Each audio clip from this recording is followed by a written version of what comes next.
اللہ کے نبی صلی اللہ علیہ وسلم سورہ ابراہیم کی آیت نمبر 36 کی تلاوت کرتے ہیں، دعا کرتے ہیں۔ ابراہیم علیہ السلام دعا کرتے ہیں، رب انہن اضللن کثیرا من الناس فمن تبعنی فإنہ منی ومن عصانی فإنک غفور رحیم۔ اللہ کے رسول صلی اللہ علیہ وسلم اپنی نماز میں یہ دعا کرتے ہیں، کہتے ہیں اللہ ان لوگوں نے بہت سارے لوگوں کو غافل کر دیا ہے، سیدھے راستے سے بھٹکا دیا ہے، تو ان لوگوں میں سے جو میری بات مان لیں، جو میرے اوپر ایمان لے آئے تو وہ مجھ میں سے ہیں، اور جنہوں نے میری نافرمانی کی ہے تو تو معاف کرنے والا ہے، تو رحم کرنے والا، تو مغفرت دینے والا ہے۔ کس کے لیے کہہ رہے ہیں؟ اللہ کے نبی صلی اللہ علیہ وسلم، جو اللہ کے نبی پر ایمان نہیں لا رہے، اللہ کے نبی ان کے لیے کہہ رہے ہیں اللہ اگر یہ میرے اوپر ایمان نہیں لا رہے تو ان پر رحم کرنے والا، ان کا معاملہ تیرے ہاتھ میں۔ سورہ ابراہیم کی یہ آیت تلاوت کر رہے ہیں، اور اس کے بعد سورہ مائدہ کی آیت نمبر 118 پڑھتے ہیں۔ حضرت عیسیٰ علیہ السلام کا قول نقل کرتے ہیں، ان تعذبہم فإنہم عبادک فإن تغفر لهم فإنک غفور رحیم۔ حضرت عیسیٰ علیہ السلام کہتے ہیں اللہ اگر تو انہیں عذاب میں مبتلا کر دے گا تو یہ تیرے بندے ہیں، یہ تیرے بندے ہیں، تیرے پیدا کیے ہوئے ہیں، تیرے ادنا مخلوق ہے، تیرے پیدا کیے ہوئے تیرے بندے ہیں، اگر تو انہیں عذاب میں مبتلا کر دے گا تو تیرے بندے ہیں، اور اگر تو انہیں معاف فرما دے گا، ان کے اوپر اپنی رحمت اور اپنی مغفرت نازل فرما دے گا تو اللہ تو مغفرت کرنے والا ہے، تو اللہ پکڑنے والا اور حکمت والا ہے۔ اس کے بعد صحابی رسول حضرت عبداللہ بن عمر رضی اللہ تعالیٰ عنہ فرماتے ہیں، اور میں کسی دن یہ حدیث بیان کیا تھا، مسند احمد کی روایت میں صرف یہ آیت ہے کہ اللہ کے نبی صلی اللہ علیہ وسلم صرف المائدہ کی یہ آیت پڑھتے جاتے تھے، اور پوری رات اور پوری نماز میں یہ آیت پڑھتے رہے، رکوع میں بھی یہی آیت پڑھتے، سجدے میں بھی یہی آیت پڑھتے، رکوع میں بھی یہی آیت پڑھتے، سجدے میں بھی آیت پڑھتے۔ صحابہ کرام نے، اللہ کے نبی صلی اللہ علیہ وسلم کے ماننے والوں نے، جو راتوں میں نماز پڑھا کرتے تھے، جو تہجد کا اہتمام کیا کرتے تھے، اللہ کے نبی صلی اللہ علیہ وسلم سے پوچھتے ہیں اے اللہ کے نبی آج تو آپ نے ایک ہی آیت کو پوری نماز میں پڑھتے رہے۔ اللہ کے نبی صلی اللہ علیہ وسلم کہتے ہیں کہ میں نے اس آیت کے ذریعہ سے اللہ کے سے شفاعت کو طلب کیا، اللہ سے اپنی امتیوں کے لیے، اپنے ماننے والوں کے لیے، مومنین اور مسلمانوں کے لیے قیامت کے دن شفاعت کا، سفارش کا طلب کر رہا تھا، اللہ رب العالمین نے مجھے دے دیا۔ اور مسلم کی روایت میں ہے، حضرت عبداللہ بن عمر رضی اللہ تعالیٰ عنہ بیان فرماتے ہیں کہ اللہ کے نبی صلی اللہ علیہ وسلم ان دو آیتوں کو پڑھنے کے بعد اپنے دونوں ہاتھوں کو آسمان کی طرف اٹھاتے جاتے ہیں اور پڑھتے جاتے ہیں، ان دونوں آیتوں کو پڑھتے جاتے ہیں اور روتے جاتے ہیں۔ اللہ کے نبی صلی اللہ علیہ وسلم روتے جاتے ہیں، پڑھتے جاتے ہیں۔ آپ غور کیجئے، دن میں اللہ کے بندوں کے پاس اللہ کا پیغام لے کر کے پہنچتے ہیں، اور رات میں اللہ سے لو لگاتے ہوئے اپنی امتیوں کے لیے شفاعت کا سوال کرتے ہیں۔ حضرت عبداللہ بن عمر رضی اللہ تعالیٰ عنہ فرماتے ہیں کہ اللہ کے نبی صلی اللہ علیہ وسلم پڑھتے جاتے ہیں اور روتے جاتے ہیں، یہاں تک کہ ایک رات کا آدھا حصہ گزر گیا۔ اور دوسری روایت کے مطابق یہاں تک کہ صبح ہو گیا۔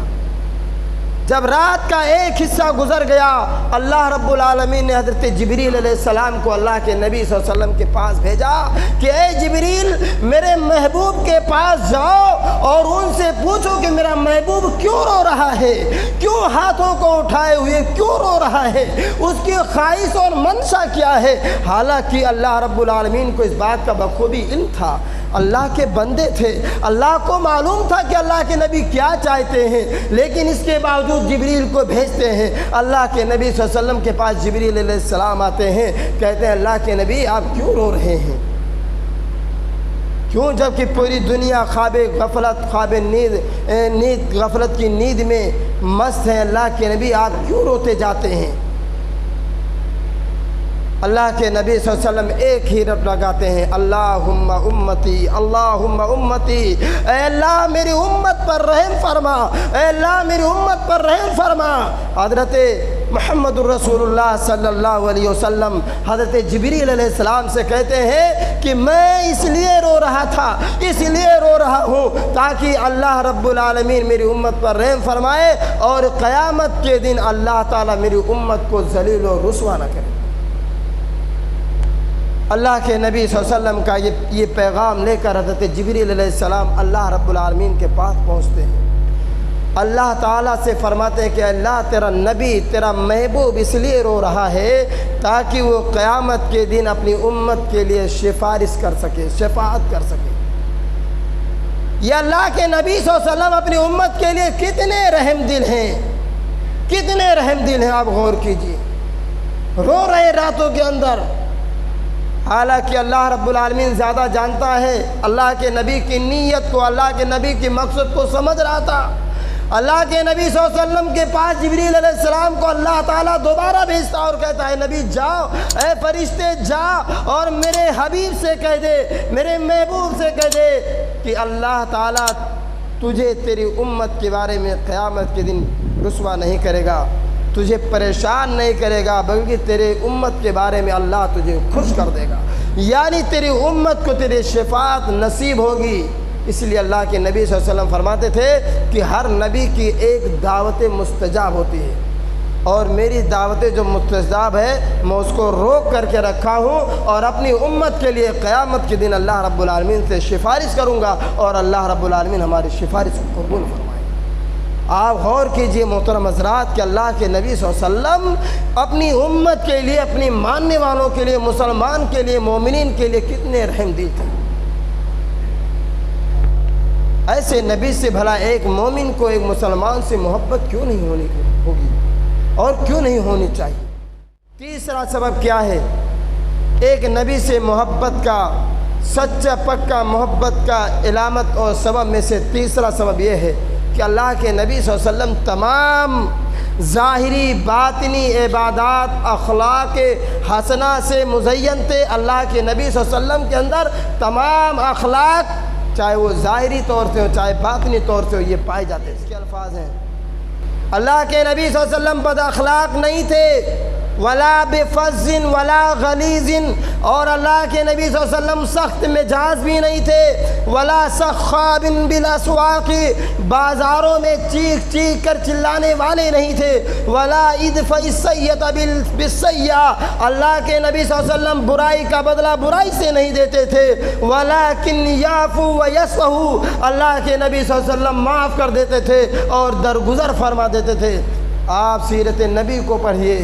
نبی کے اخلاق کو پڑھیے، پورا دن گزر جائے گا، صدیاں گزر جائیں گی مسلمانوں، اللہ کے نبی صلی اللہ علیہ وسلم کا اس دنیا سے جائے ہوئے تقریباً 1450 سال گزرنے کو آ رہے ہیں۔ نبی کی محبت میں، نبی کے اخلاق میں کسی چیز کی کمی نہیں ہونے پائی۔ سخاوت کا معاملہ، آج ہم اللہ کے نبی صلی اللہ علیہ وسلم کی ادنا امتی ہیں، لیکن اللہ کے نبی کی مختلف مرحلوں میں، مختلف صبح و شام اللہ کے نبی کی نافرمانی اور اللہ کے نبی کے راستے کو چھوڑ کر کے ہم زندگی گزار رہے ہیں۔ بتاؤ کتنے لوگ نماز پڑھتے ہیں، کتنے لوگ نمازیوں کو دیکھ کر کے اپنا چہرہ پھیر لیتے ہیں، شرم سے اپنے چہروں کو گھما لیتے ہیں، لیکن اتنی توفیق نہیں ہوتی کہ نماز کے لیے مسجد کے اندر آ جائے۔ اللہ کے نبی صلی اللہ علیہ وسلم کا آخری وقت ہے، مسلم کی روایت اور صحیح ابن حبان کی بھی روایت ہے، آخری وقت ہے، اللہ کے نبی صلی اللہ علیہ وسلم کی زندگی کا یہ آخری نماز بھی ہے، مسجد میں جانے کی طاقت نہیں ہے۔ ایک طرف غالباً حضرت علی رضی اللہ تعالیٰ عنہ ہے، دوسری طرف حضرت فضل بن عباس رضی اللہ عنہ ہے، دونوں کے سہارے پر اللہ کے نبی صلی اللہ علیہ وسلم اپنے پیر کو زمین پر گھسٹ کر کے اللہ کے نبی صلی اللہ علیہ وسلم مسجد میں تشریف لاتے ہیں اور صحابہ کرام کے ساتھ نماز ادا کرتے ہیں۔ یاد کرو اللہ کے نبی صلی اللہ علیہ وسلم کا آخری دور ہے، زندگی کی آخری سانسیں ہیں، اللہ کے نبی صلی اللہ علیہ وسلم بے ہوش ہو رہے ہیں، آپ پر پانی چھڑکا جاتا ہے، آپ ہوش میں آتے ہیں۔ پھر آپ جب ہوش میں آتے ہیں، اللہ کے نبی صلی اللہ علیہ وسلم کا پہلا سوال یہی ہوتا ہے، کیا صحابہ نے نماز پڑھ لی ہے؟ صحابہ کرام کا جواب یہی ہوتا تھا، بل ینتظرونکا، اے اللہ کے نبی صحابہ آپ کا انتظار کر رہے ہیں۔ پھر اللہ کے نبی صلی اللہ علیہ وسلم بے ہوش ہوتے ہیں، بے ہوش ہو جاتے ہیں، گشی طاری ہوتی ہے، اللہ کے نبی صلی اللہ علیہ وسلم پر پانی چھڑکا جاتا ہے، آپ کو غسل دیا جاتا ہے، آپ دوبارہ ہوش میں آتے ہیں۔ اللہ کے نبی صلی اللہ علیہ وسلم دوبارہ پوچھتے ہیں کیا صحابہ نے نماز پڑھ لی ہے؟ جواب ملتا ہے اللہ کے نبی آپ کا انتظار ہو رہا ہے۔ جس نبی کی نماز سے محبت کا یہ عالم ہو، آج اس نبی کی امت مسجدوں سے دور ہے، اس نبی کی امت نمازوں سے دور ہے، اس نبی کی امت پر اللہ کی رحمت کہاں سے آئے؟ اور کیوں نہ ظالموں کی طرف سے، کیوں نہ کافروں کی طرف سے ایسے نبی کو نشانہ بنایا جائے گا جب ہم ہی اپنے اخلاق میں گڑبڑ ہو جائیں گے۔ تو کہنے کا مطلب یہ ہے کہ اللہ کے نبی صلی اللہ علیہ وسلم اخلاق کے اعلیٰ مرتبے پر فائز تھے۔ اللہ رب العالمین نے سورہ قلم کی آیت نمبر 4 میں اس بات کا سرٹیفکیٹ دے دیا، وَإِنَّكَ لَعَلَىٰ خُلُقٍ عَظِيمٍ، اے اللہ کے نبی آپ اخلاق کے بڑے مرتبے پر، عظیم درجے پر فائز ہیں۔ کسی بھی معاملے میں دیکھو، کسی بھی میدان میں دیکھو، محترم حضرات، سخاوت کا معاملہ ہو، رحم دلی کا معاملہ ہو، عفو درگزر کا معاملہ ہو، اللہ کے نبی صلی اللہ علیہ وسلم آپ کو آگے آگے نظر آئیں گے۔ آئیے ایک آدھ مثالیں بھی سن لیتے ہیں۔ اللہ کے نبی حضرت انس رضی اللہ تعالیٰ عنہ ارشاد فرماتے ہیں، ما سئل رسول اللہ صلی اللہ علیہ وسلم قط ما سئل رسول اللہ صلی اللہ علیہ وسلم شیئا قط فقال اللہ کے نبی صلی اللہ علیہ وسلم پر کبھی زندگی میں ایسا معاملہ پیش ہی نہیں آیا کہ آپ سے کسی چیز کا سوال کر لیا جائے اور اللہ کے نبی صلی اللہ علیہ وسلم منع کر دیں،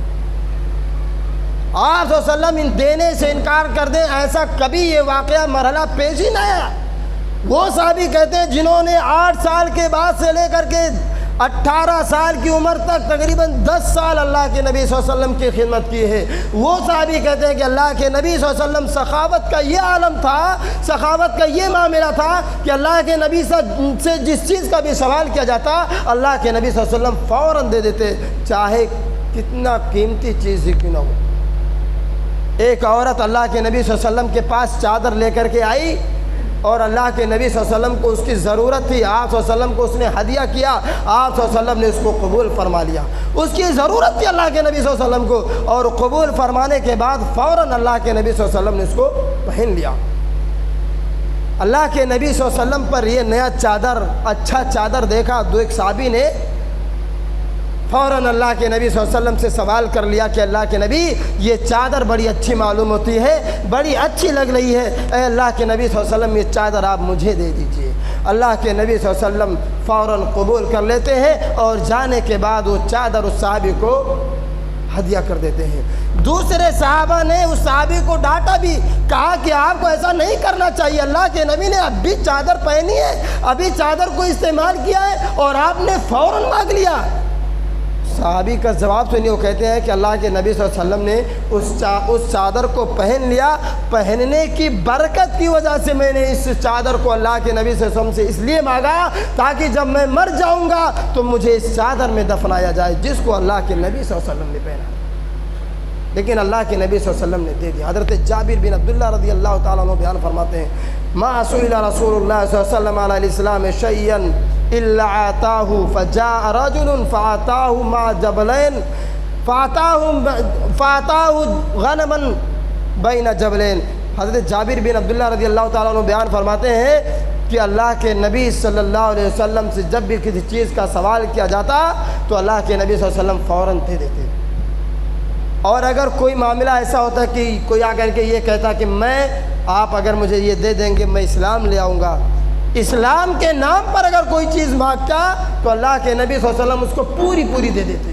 پورا دے دیتے۔ یہاں تک کہ ایک آدمی آیا اور اللہ کے نبی صلی اللہ علیہ وسلم سے کہا، اللہ کے نبی مجھے دو پہاڑوں کے درمیان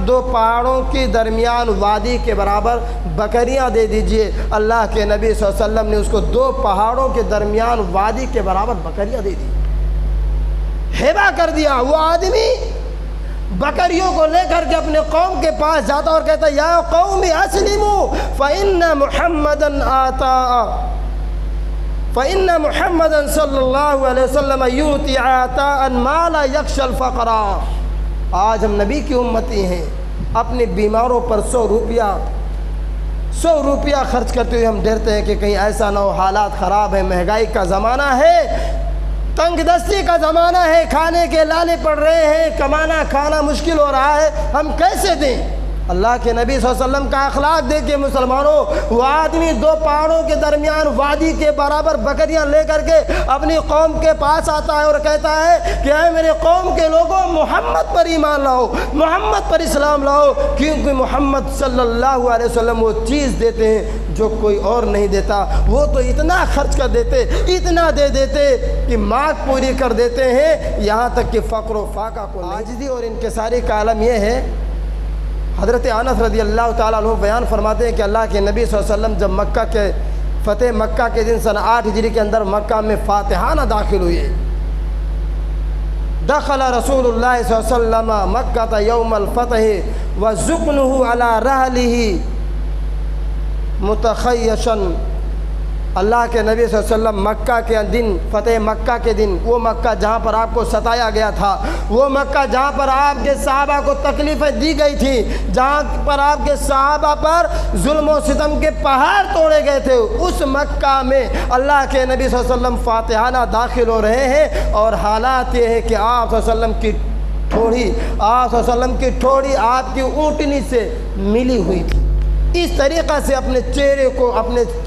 عجز و انکساری کے ساتھ جھکائے ہوئے تھے کہ آپ کا چہرے کی ٹھوڑی آپ کی اونٹنی اور کجاوے سے بالکل ملی ہوئی تھی۔ عاجزی و انکساری کا یہ عالم تھا۔ اللہ کے نبی صلی اللہ علیہ وسلم اللہ سے دعا کرتے، اللہم احینی مسکینا وامتنی مسکینا وحشرنی یوم القیامت مسکینا۔ اللہ کے نبی عاجزی کا، انکساری کا یہ عالم دیکھے۔ اللہ کے نبی صلی اللہ علیہ وسلم اللہ سے دعا کر رہے ہیں، اللہ مجھے جب تک زندہ رکھے، جب تک زندہ رکھ، مسکین بنا کر کے زندہ رکھ، مسکین کی حالت میں زندہ رکھ، اور جب میری وفات ہو، جب میں اس دنیا سے جانے لگوں، اے اللہ مجھے مسکین کی حالت میں اس دنیا سے اٹھا دے، کیونکہ جن کے پاس مال زیادہ ہے ان کو حساب بھی زیادہ دینا پڑے گا، یاد رکھیے۔ جو اپنے مال کو سیت کر سنبھال کر رکھتے ہیں اور اللہ کے بندوں پر، ناجائز جگہوں پر، اللہ کے راستوں میں، اللہ کے دین کے کاموں میں خرچ نہیں کرتے، انہیں یاد رکھنا چاہیے کہ اپنے مالوں کو اللہ کے سامنے انہیں ان کا حساب دینا ہے۔ یہ اللہ رب العالمین کا کرم ہے جو انہیں نواز دیا ہے۔ اللہ کے نبی یہ دعا کرتے، اللہ جب تک زندہ رکھے، مسکین کی حالت میں زندہ رکھے، اور جب بھی مجھے اٹھائے، جب بھی میں اس دنیا سے جانے لگوں، مجھے مسکین کی حالت میں اٹھائے، وَحْشُرْنِي يَوْمَ الْقِيَامَةِ مِسْكِينًا، اور اے اللہ مجھے قیامت کے دن مسکینوں میں سے اٹھا۔ یہ اللہ کے نبی صلی اللہ علیہ وسلم ایک مرتبہ دعا نہیں کرتے، بار بار دعا کرتے ہیں۔ ایک مرتبہ اماں عائشہ رضی اللہ تعالیٰ عنہا نے دیکھ لیا، اماں عائشہ رضی اللہ تعالیٰ عنہا نے سن لیا۔ وہ اماں عائشہ رضی اللہ تعالیٰ عنہا جن پر بڑے بڑے الزام کسے جاتے ہیں، جن پر بڑے بڑے الزام لگائے جاتے ہیں، امہات المومنین میں سے یہی وہ صحابیاں ہیں، یہی وہ امہات المومنین ہیں جن کے علم کو، جن کے زہد کو، جن کے علم کو، جن کی حدیثوں کو اگر نکال دیا جائے تو دین کا آدھا علم چلا جائے۔ بڑے بڑے صحابہ کرام حضرت عائشہ رضی اللہ تعالیٰ عنہ سے علم حاصل کرتے ہیں، بڑے بڑے فتوے حضرت عائشہ رضی اللہ تعالیٰ عنہ بتلاتے ہیں۔ کیوں؟ اور جو امہات المومنین تھیں، جو اور امہات المومنین تھیں، وہ عمر میں زیادہ تھیں، وہ بڑی عمر کی تھیں، ان کا حافظہ اتنا مضبوط نہیں تھا جتنا حضرت عائشہ رضی اللہ تعالیٰ عنہ کا محفوظ تھا۔ جو حضرت عائشہ رضی اللہ تعالیٰ عنہ کو یاد ہو جاتا، جو حضرت عائشہ رضی اللہ تعالیٰ عنہ لکھ لیتی تھی، وہ اور دوسری صحابیہ، وہ اور دوسری امہات المومنین نہیں لکھ پاتی تھی، اور اتنی حدیثیں اور دوسری امہات المومنین سے مروی بھی نہیں ہیں۔ وہ ام المومنین حضرت عائشہ رضی اللہ تعالیٰ عنہ بیان کرتی ہیں، اللہ کے رسول آپ نماز میں آپ اللہ سے یہ دعا کیوں کرتے ہیں؟ اللہ سے یہ دعا کیوں مانگتے ہیں کہ اللہ مجھے مسکین کی حالت میں زندہ رکھ، مسکین کی حالت میں موت دے، مسکینوں کے ساتھ مجھے میدان محشر میں اٹھائے؟ اللہ کے نبی صلی اللہ علیہ وسلم نے فرمایا انہم یدخلون الجنت قبل اغنیائہم ب40 خریفا۔ اللہ کے نبی صلی اللہ علیہ وسلم نے فرمایا کہ معاملہ یہ ہے کہ یہ مسکین جو اللہ کے عبادت گزار اطاعت شعار بندے بن کر کے گزارتے ہیں، یہ مالداروں سے قیامت کے دن جنت میں 40 سال پہلے جائیں گے۔ 40 سال پہلے یہ مسکین جنت کے اندر مالداروں سے جائیں گے، ان مالداروں سے جنہوں نے مال ہونے کے بعد اللہ کی نافرمانی کی ہوگی، جنہوں نے مال ہونے کے بعد اللہ رب العالمین کی ناجائز حرام کاموں میں اپنے مال کو لگایا ہوگا، یعنی مال کو پا کر کے اللہ رب العالمین کی اطاعت اور فرما برداری کرنے کے بجائے کفر، طغیان، شرکسی اور ناجائز کاموں میں خرچ ہوں گے، تو ایسے مالداروں سے پہلے اطاعت، متقی، پرہیزگار مسکین بندے جنت کے اندر 40 سال پہلے جانے والے۔ یہ اللہ کے نبی صلی اللہ علیہ وسلم کا نبی صلی اللہ علیہ وسلم کے رحم دل دیکھیے، اللہ کے نبی صلی اللہ علیہ وسلم دوسروں کو معاف فرما دینے والے، دوسروں کو معاف فرما دیتے ہیں۔ آپ کو یاد ہوگا وہ آدمی جو بخاری مسلم کی روایت ہے، اما عائشہ رضی اللہ عنہ، حضرت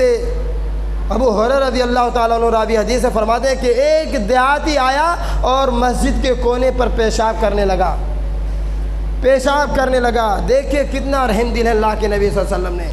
مسجد میں پیشاب کرنے لگا۔ وہ دیہاتی جو اللہ کے نبی کو مانتا نہیں تھا، جسے مسجد کا مقام و مرتبے کا علم نہیں تھا، وہ مسجد کے کونے پر پیشاب کر رہا ہے۔ دوسرے صحابہ کرام دوڑ رہے، لپکتے ہیں کہ اس کو ڈانٹے، اس کو پیشاب کرنے سے روکے، لیکن اللہ کے نبی صلی اللہ علیہ وسلم نے فرمایا دعوہ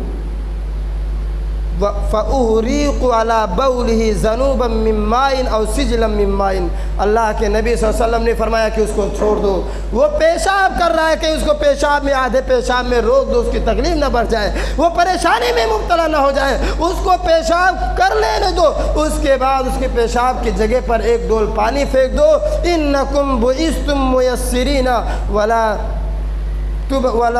تُبْعَثُوا مُعَسِّرِينَ۔ اللہ کے نبی صلی اللہ علیہ وسلم نے فرمایا تم آسانی بنا کر کے بھیجے گئے ہو،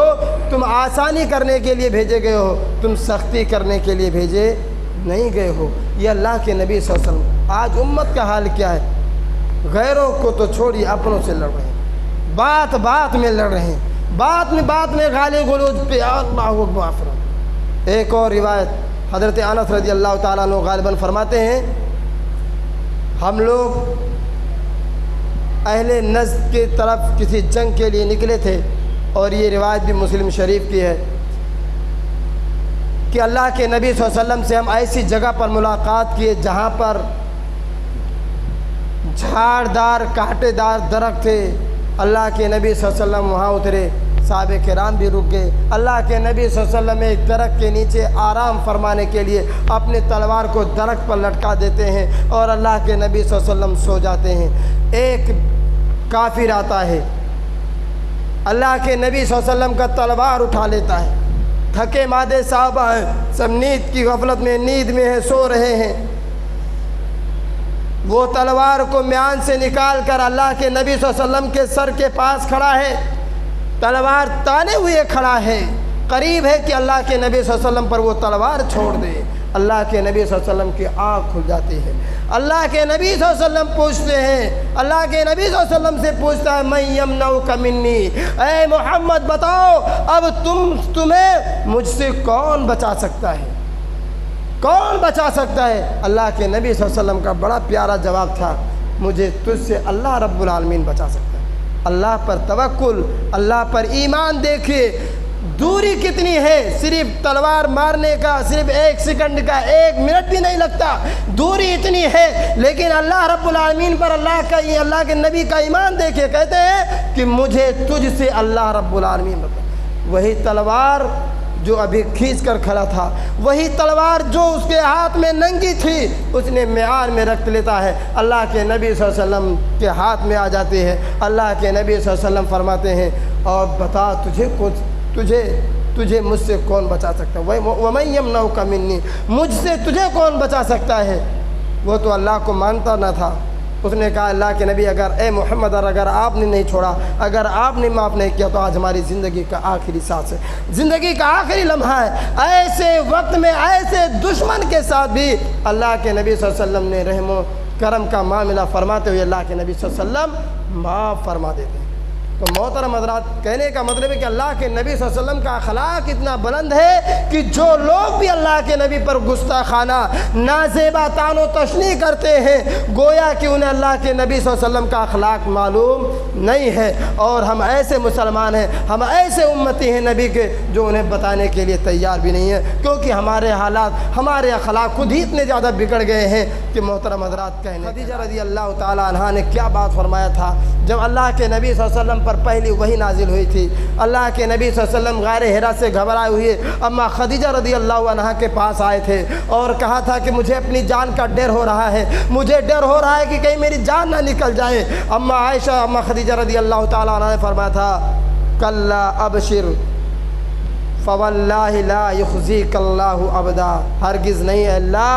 اے اللہ کے نبی، اللہ آپ کو ہمیشہ ہرگز ضائع نہیں کرے گا، اللہ کی قسم اللہ آپ کو رسوا نہیں کرے گا۔ واللہ انک لتصل الرحم، اے اللہ کے نبی، اللہ کی قسم آپ تو رشتہ داریوں کو جوڑتے ہیں۔ وتحمل الکلہ، دوسروں کی بوجھ اٹھاتے ہیں۔ وتکسب المعدوم، اور نہ کمزوروں نہ توانوں مجبور لوگوں کو کما کر کھلاتے ہیں۔ وتقری الضیف، اے اللہ کے نبی آپ تو مہمان نوازی کرتے ہیں، مہمانوں کی مہمان نوازی کرتے ہیں۔ وتعین علی نوائب الحق، اور اے اللہ کے نبی آپ تو حق پرستوں کو، حق والوں کا ساتھ دیتے ہیں، اللہ آپ کو رسوا ذلیل نہیں کرے گا۔ تو کس کا ایمان تھا؟ حضرت خدیجہ رضی اللہ عنہ۔ یہ اللہ کے نبی صلی اللہ علیہ وسلم کا اخلاق تھا۔ اس کے باوجود بھی آج بہت سارے لوگ، جو لوگ بھی مسلمانوں یاد رکھے گا، ایسے نبی پر طعن و تشنیع کرتے ہیں، ایسے نبی پر گستاخانہ الفاظ استعمال کرتے ہیں۔ اللہ رب العالمین نے روز ازل سے، یعنی جب سے اللہ کے نبی صلی اللہ علیہ وسلم کے نبی بنا کر کے بھیجا گیا، پہلے ہی دن سے جب حضرت اللہ کے نبی صلی اللہ علیہ وسلم نے اپنے قوم، قبیلے، خاندان کے لوگوں کو کوہ صفا پر چڑھ کر کے ایک اللہ کی طرف بلایا تھا، اور سب سے پہلا نافرمان جو آپ کا چچا ابو لہب تھا، اس نے نافرمانی کرتے ہوئے، اس نے آپ کو طعن و تشنیع کرتے ہوئے کہا تھا تبا لکا الہذا جماعتنا، اللہ کے نبی اے محمد آپ کے دونوں ہاتھ ٹوٹ جائیں، کیا آپ نے اسی لیے جمع کیا تھا؟